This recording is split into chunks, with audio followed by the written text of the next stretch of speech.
Hi friends, আমি সুনন্দা চলে এসেছি নতুন একটা ভিডিও নিয়ে। আপনারা সবাই কেমন আছেন? আশা করছি ভালো আছেন। আমরাও খুব ভালো আছি। এই ওয়েদারে আইসক্রিম খেতে কার না ভালো লাগে? আমার তো বেশ ভালো লাগে। তোমাদের কার কার ভালো লাগে বলো তো?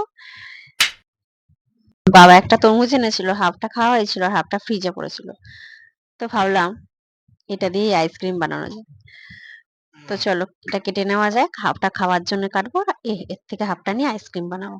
দেখো তরমুজটা কেটে নিয়েছি। আর প্রথমবার বানাচ্ছি সেহেতু অল্প করেই বানাবো। যদি না কেউ খায় নষ্ট হবে শুধু শুধু। সেই কারণে অল্প করে বানাচ্ছি বলে আমি এই ছাঁকনির সাহায্যে রসটা বের করে নিলাম। তোমরা চাইলে মিক্সি ইউজ করতে পারো। মিক্সি দিয়ে রসটা করে দানাগুলো ছাঁকনিতে ছেঁকে নিতে পারবে। তারপরে দেখো গ্যাসটা অন করে পাত্রটা বসিয়ে দিয়েছি। আর এতে আমি 2 চামচ চিনি দিচ্ছি, যেহেতু তরমুজটা খুব মিষ্টি সেই কারণে 2 চামচ চিনিটাই যথেষ্ট। একটু ফুটে যেতে আমি অল্প করে তুলে নিয়েছি গ্লাসের মধ্যে। তারপরে এই যে 10 টাকার আমুলিয়ার প্যাকেট হয় না সেটা আর 1 প্যাকেট আর 1 চামচ কর্নফ্লাওয়ার দিয়ে ভালো করে গুলে নিলাম। গোলা হয়ে যেতে মিশ্রণটা ওই যে রসটার মধ্যে দিয়ে দেবো। দিয়ে ভালো করে নেড়েচেড়ে নেব 1 থেকে 2 মিনিট।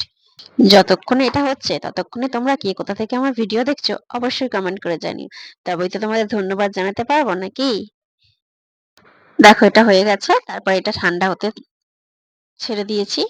ঠান্ডা হয়ে যেতে আমি এই যে গ্লাসের মধ্যে ঢেলে দিলাম। মানে উষ্ণ উষ্ণ গরম আছে, বেশি ঠান্ডা হয়নি। এবার এটা রেখে দেবো। সারা রাত ফ্রিজে রাখার পর এই অবস্থা হয়েছে দেখো।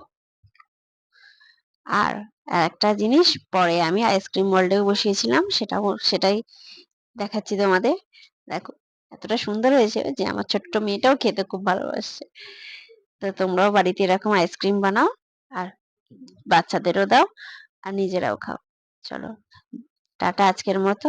আবার নেক্সট ভিডিও নিয়ে খুব তাড়াতাড়ি আসছি।